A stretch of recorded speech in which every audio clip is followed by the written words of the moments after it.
Rip Van Winkle by Washington Irving. Whoever has made a voyage up the Hudson must remember the Kaatskill Mountains. They are a dismembered branch of the great Appalachian family and are seen away to the west of the river, swelling up to a noble height and loading it over the surrounding country. Every change of season, every change of weather, indeed every hour of the day produces some change in the magical hues and shapes of these mountains, and they are regarded by all the good wives far and near as perfect barometers.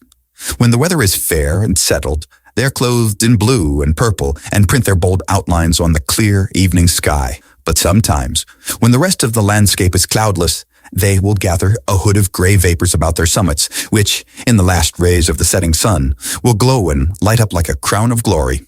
At the foot of these fairy mountains, the voyager may have described the light smoke curling up from a village whose shingle roofs gleam among the trees just where the blue tints of the upland melt away into the fresh green of the nearer landscape.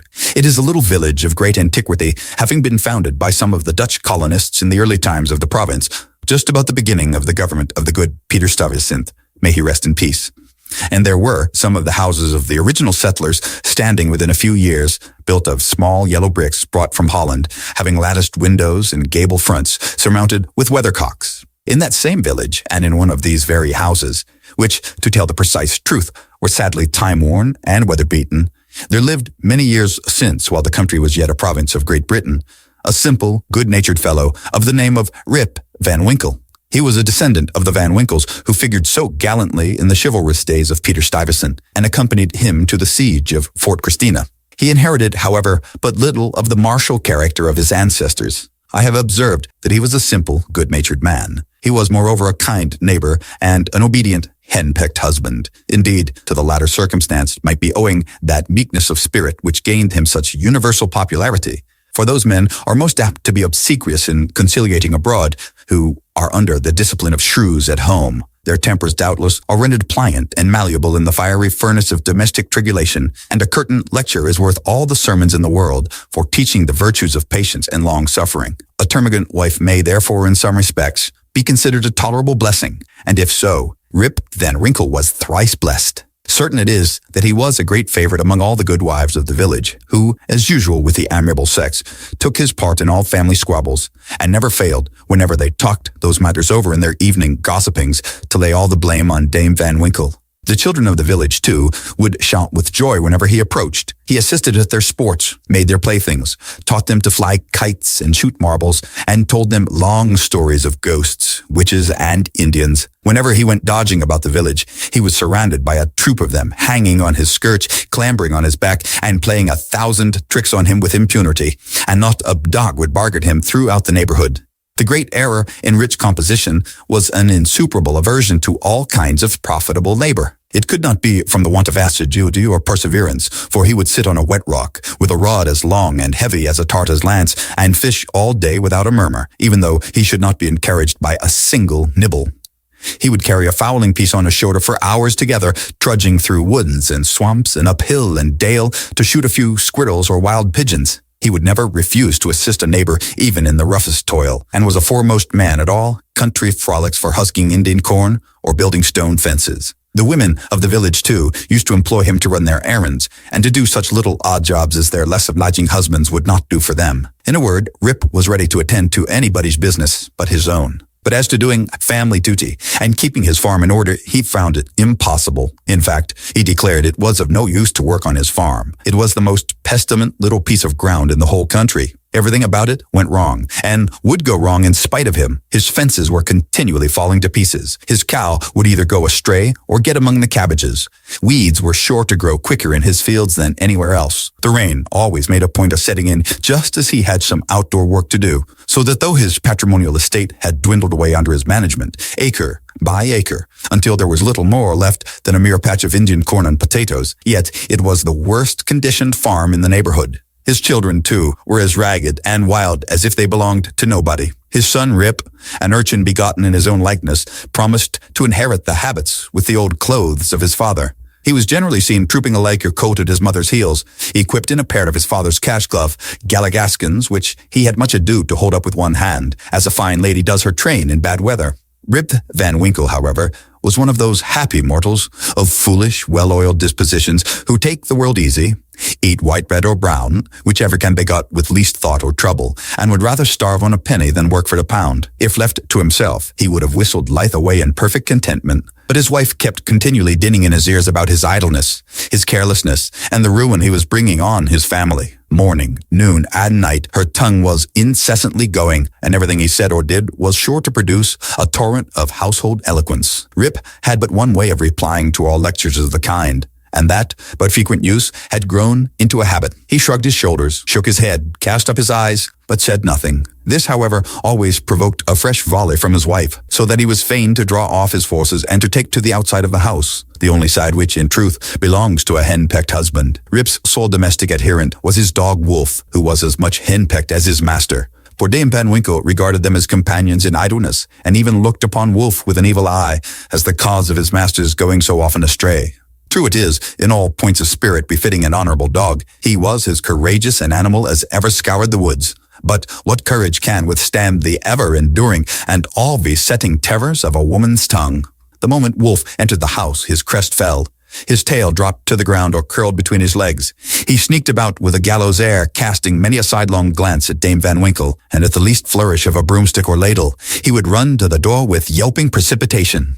Times grew worse and worse with Rip Van Winkle as years of matrimony rolled on. A tart temper never mellows with age, and a sharp tongue is the only edged tool that grows keener with constant use. For a long while, he used to console himself, when driven from home, by frequenting a kind of perpetual club of the sages, philosophers, and other idle personages of the village, which held its sessions on the bench before a small inn, designated by a rubicund portrait of His Majesty George III. Here they used to sit in the shade through a long, lazy summer's day, talking listlessly over village gossip, or telling endless, sleepy stories about nothing.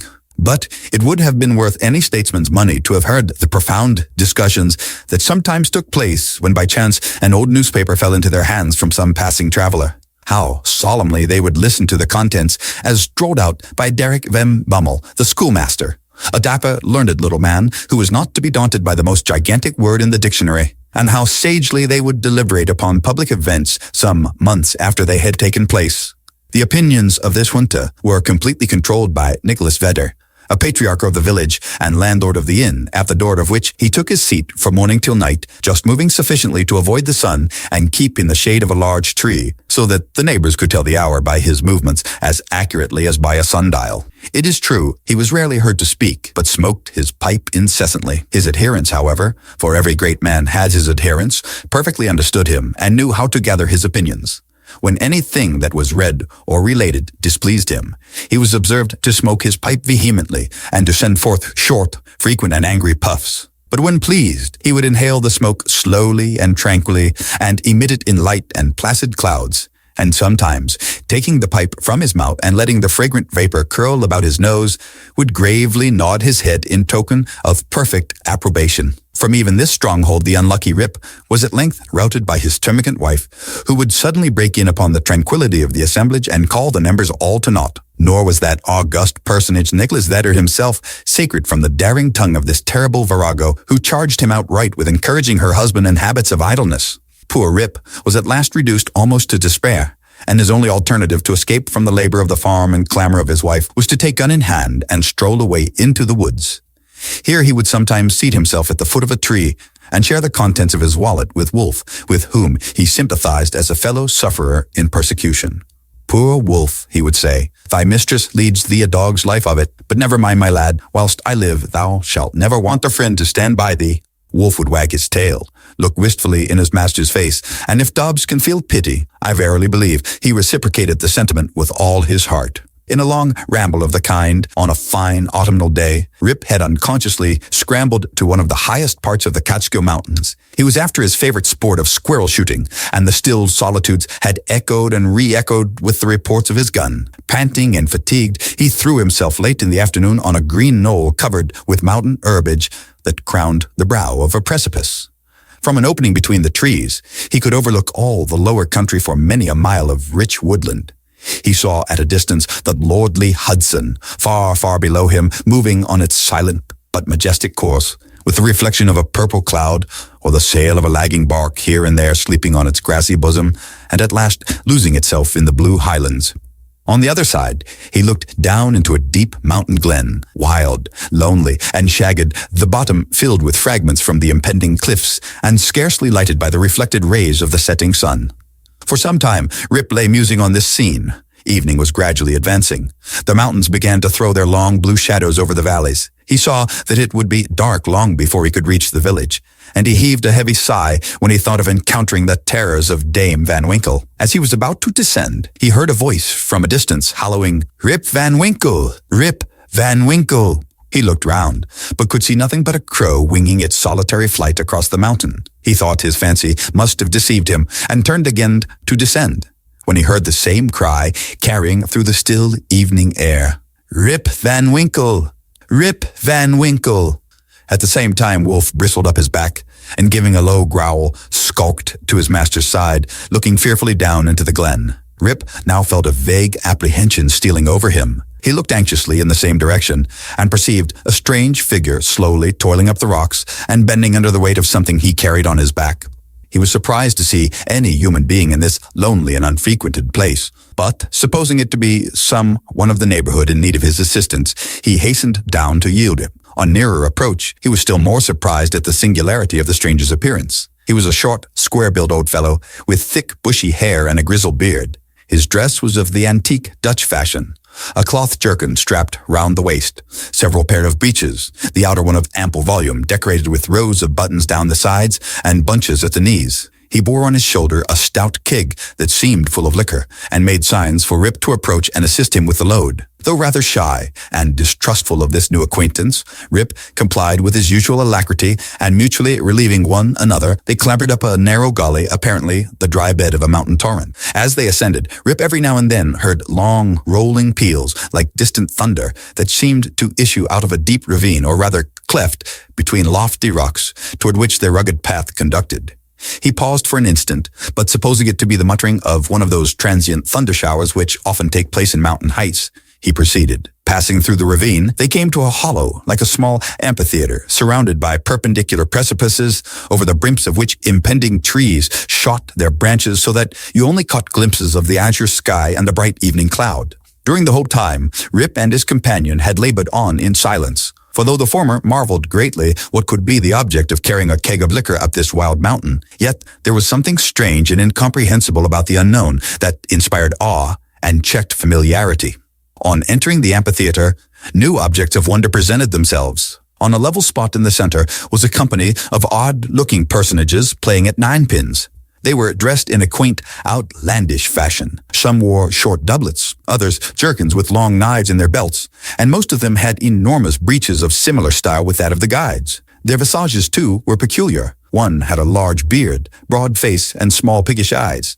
The face of another seemed to consist entirely of nose, and was surmounted by a white sugarloaf hat set off with a little red cock's tail. They all had beards of various shapes and colors. There was one who seemed to be the commander. He was a stout old gentleman with a weather-beaten countenance. He wore a laced doublet, broad belt and hanger, high-crowned hat and feather, red stockings, and high-heeled shoes with roses in them. The whole group reminded Rip of the figures in an old Flemish painting in the parlor of Dame Van Winkle, the village parson, and which had been brought over from Holland at the time of the settlement. What seemed particularly odd to Rip was that, though these folks were evidently amusing themselves, yet they maintained the gravest faces, the most mysterious silence, and were withal the most melancholy party of pleasure he had ever witnessed. Nothing interrupted the stillness of the scene but the noise of the balls, which, whenever they were rolled, echoed along the mountains like rumbling peals of thunder. As Rip and his companion approached them, they suddenly desisted from their play and stared at him with such fixed, statue-like gaze and such strange, uncouth, lackluster countenances that his heart turned within him and his knees smote together. His companion now emptied the contents of the keg into large flagons and made signs to him to wait upon the company. He obeyed with fear and trembling. They quaffed the liquor in profound silence and then returned to their game. By degrees, Rip's awe and apprehension subsided. He even ventured, when no eye was fixed upon him, to taste the beverage, which he found had much of the flavor of excellent Hollands. He was naturally a thirsty soul and was soon tempted to repeat the draught. One taste provoked another, and he reiterated his visits to the flagon so often that at length his senses were overpowered. His eyes swam in his head. His head gradually declined, and he fell into a deep sleep. On waking, he found himself on the green knoll whence he had first seen the old man at the glen. He rubbed his eyes. It was a bright, sunny morning. The birds were hopping and twittering among the bushes, and the eagle was wheeling aloft and breasting the pure mountain breeze. Surely, thought Rip, I have not slept here all night. He recalled the occurrences before he fell asleep. The strange man with a keg of liquor, the mountain ravine, the wild retreat among the rocks, the woe-begone party at Ninepins, the flagon. Oh, that flagon, that wicked flagon, thought Rip. What excuse shall I make to Dame Van Winkle? He looked round for his gun, but in place of the clean, well-oiled fowling piece, he found an old firelock lying by him, the barrel encrusted with rust, the lock falling off, and the stock worm-eaten. He now suspected that the grieve roisters of the mountain had put a trick upon him and, having dosed him with liquor, had robbed him of his gun. Wolf, too, had disappeared, but he might have strayed away after a squirrel or partridge. He whistled after him and shouted his name, but all in vain. The echoes repeated his whistling shout, but no dog was to be seen. He determined to revisit the scene of the last evening's gamble, and, if he met with any of the party, to demand his dog and gun. As he rose to walk, he found himself stiff in the joints and wanting in his usual activity. These mountain beds do not agree with me, thought Rip, and if this frolic should lay me up with a fit of the rheumatism, I shall have a blessed time with Dame Van Winkle. With some difficulty, he got down into the glen. He found the gully up which he and his companion had ascended the preceding evening. But to his astonishment, a mountain stream was now foaming down it, leaping from rock to rock and filling the glen with babbling murmurs. He, however, made shift to scramble up its sides, working his toilsome way through thickets of birch, sassafras, and witch hazel, and sometimes tripped up or entangled by the wild grapevines that twisted their coils or tendrils from tree to tree, and spread a kind of network in his path. At length, he reached to where the ravine had opened through the cliffs to the amphitheater, but no traces of such opening remained. The rocks presented a high, impenetrable wall, of which the torrent came tumbling in a sheet of feathery foam and fell into a broad, deep basin, black from the shadows of the surrounding forest. Here, then, poor Rip was brought to a stand. He again called and whistled after his dog. He was only answered by the cawing of a flock of idle crows sporting high in air about a dry tree that overhung a sunny precipice, and who, secure in their elevation, seemed to look down and scoff at the poor man's perplexities. What was to be done? The morning was passing away, and Rip felt famished for want of his breakfast. He grieved to give up his dog and gun. He dreaded to meet his wife, but it would not do to starve among the mountains. He shook his head, shouldered the rusty firelock, and, with a heart full of trouble and anxiety, turned his steps homeward. As he approached the village, he met a number of people, but none whom he knew, which somewhat surprised him, for he had thought himself acquainted with everyone in the country round. Their dress, too, was of a different fashion from that to which he was accustomed. They all stared at him with equal marks of surprise, and whenever they cast their eyes upon him, invariably stroked their chins. The constant recurrence of this gesture induced Rip involuntarily to do the same, when to his astonishment he found his beard had grown a foot long. He had now entered the skirts of the village. A troop of strange children ran at his heels, hooting after him and pointing at his gray beard. The dogs, too, not one of which he recognized for an old acquaintance, barked at him as he passed. The very village was altered. It was larger and more populous. There were rows of houses which he had never seen before, and those which had been his familiar haunts had disappeared. Strange names were over the doors, strange faces at the windows. Everything was strange. His mind now misgave him. He began to doubt whether both he and the world around him were not bewitched. Surely this was his native village, which he had left but the day before. There stood the Kaatskill Mountains. There ran the silver Hudson at a distance. There was every hill and dale precisely as it had always been. Rip was sorely perplexed. That flagon last night, thought he, has addled my poor head sadly. It was with some difficulty that he found his way to his own house, which he approached with silent awe, expecting every moment to hear the shrill voice of Dame Van Winkle. He found the house gone to decay, the roof fallen in, the windows shattered, and the doors off the hinges. A half-starved dog that looked like Wolf was skulking about it. Rip called him by name, but the cur snarled, showed his teeth, and passed on. This was an unkind cut indeed. My very dog, sighed poor Rip, has forgotten me. He entered the house, which, to tell the truth, Dame Van Winkle had always kept in neat order. It was empty, forlorn, and apparently abandoned. This desolateness overcame all his connubial fears. He called loudly for his wife and children. The lonely chambers rang for a moment with his voice, and then all again was silence. He now hurried forth, and hastened to his old resort, the village inn. But it too was gone. A large, rickety wooden building stood in its place, with great gaping windows, some of them broken and mended with old hats and petticoats, and over the door was painted, "The Union Hotel," by Jonathan Doolittle. Instead of the great tree that used to shelter the quiet little Dutch inn of yore, the now was reared a tall, naked pole, with something on the top that looked like a red nightcap, and from it was fluttering a flag on which was a singular assemblage of stars and stripes. All this was strange and incomprehensible. He recognized on the sign, however, the ruby face of King George, under which he had smoked so many a peaceful pipe. But even this was singularly metamorphosed. The red coat was changed for one of blue and buff. A sword was held in the hand instead of a scepter. The head was decorated with a cocked hat, and underneath was painted in large characters, "General Washington." There was as usual a crowd of folk about the door, but none that Rip recollected. The very character of the people seemed changed. There was a busy, bustling, disputatious tone about it, instead of the accustomed phlegm and drowsy tranquility. He looked in vain for the sage Nicholas Vedder, with his broad face, double chin, and fair long pipe, uttering clouds of tobacco smoke instead of idle speeches. Or Van Bummel, the schoolmaster, doling forth the contents of an ancient newspaper. In place of these, a lean, bilious-looking fellow with his pockets full of handbills was haranguing vehemently about rights of citizens, elections, members of Congress, liberty, Bunker's Hill, heroes of '76, and other words which were a perfect Babylonish jargon to the bewildered Van Winkle.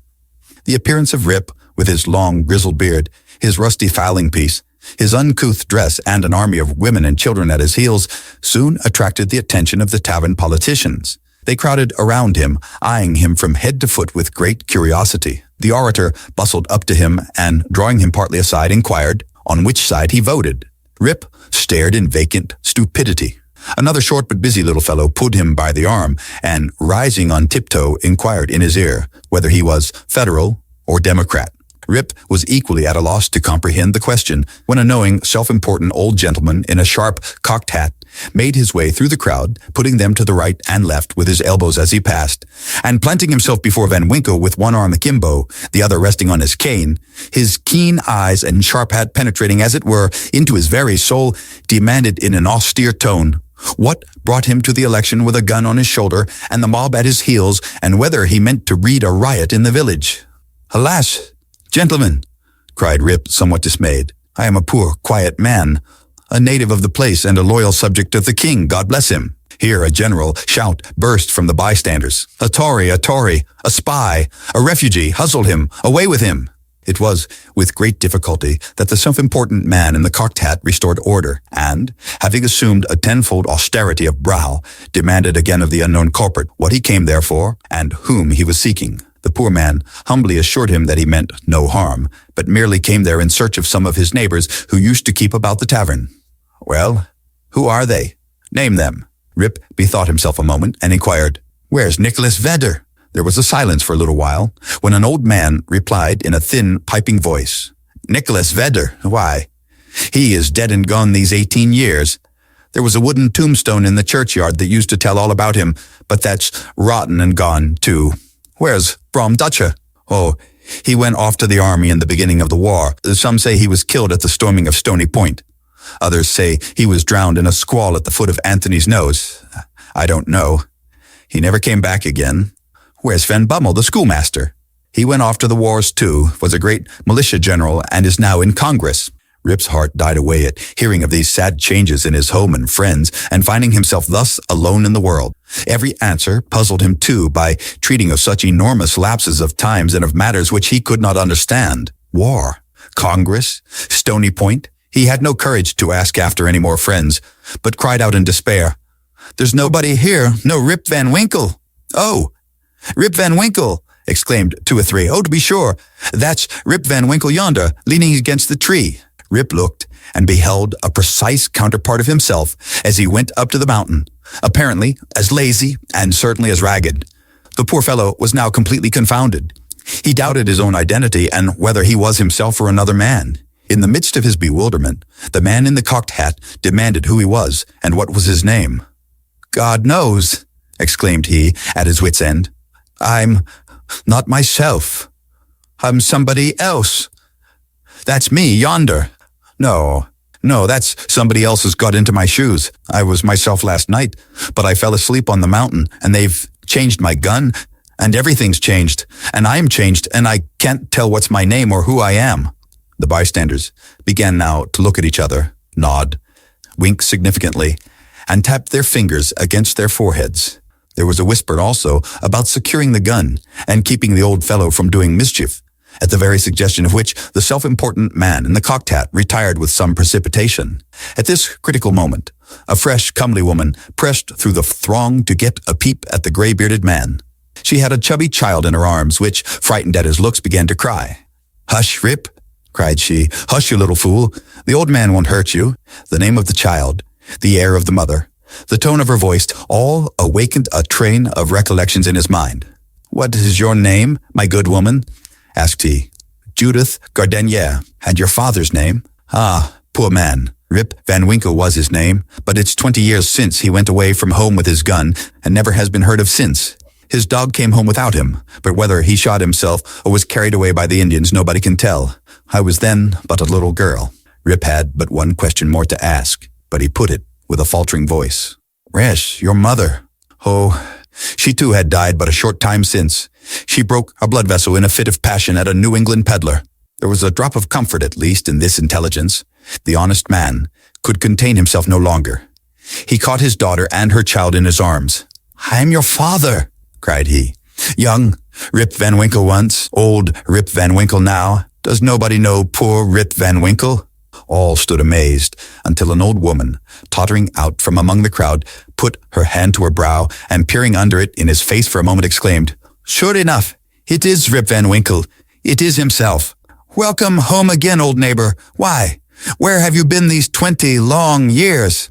Rip's story was soon told, for the whole 20 years had been to him but as one night. The neighbors stared when they heard it. Some were seen to wink at each other and put their tongues in their cheeks, and the self-important man in the cocked hat, who, when the alarm was over, had returned to the field, screwed down the corners of his mouth and shook his head, upon which there was a general shaking of the head throughout the assemblage. It was determined, however, to take the opinion of old Peter Vanderdonk, who was seen slowly advancing up the road. He was a descendant of the historian of that name, who wrote one of the earliest accounts of the province. Peter was the most ancient inhabitant of the village, and well versed in all the wonderful events and traditions of the neighborhood. He recollected Rip at once, and corroborated his story in the most satisfactory manner. He assured the company that it was a fact handed down from his ancestor the historian, that the Kaatskill Mountains had always been haunted by strange beings, that it was affirmed that the great Hendrik Hudson, the first discoverer of the river and country, kept a kind of vigil there every 20 years, with his crew of the Half Moon, being permitted in this way to revisit the scenes of his enterprise and keep a guardian eye upon the river and the great city called by his name. That his father had once seen them in their old Dutch dresses playing at ninepins in a hollow of the mountain, and that he himself had heard one summer afternoon the sound of their balls like distant peals of thunder. To make a long story short, the company broke up and returned to the more important concerns of the election. Rip's daughter took him home to live with her. She had a snug, well-furnished house and a stout, cheery farmer for a husband whom Rip recollected for one of the urchins that used to climb upon his back. As to Rip's son and heir, who was the ditto of himself seen leaning against the tree, he was employed to work on the farm, but evinced an hereditary disposition to attend to anything else but his business. Rip now resumed his old walks and habits. He soon found many of his former cronies, though all rather the worse for the wear and tear of time, and preferred making friends among the rising generation, with whom he soon grew into great favor.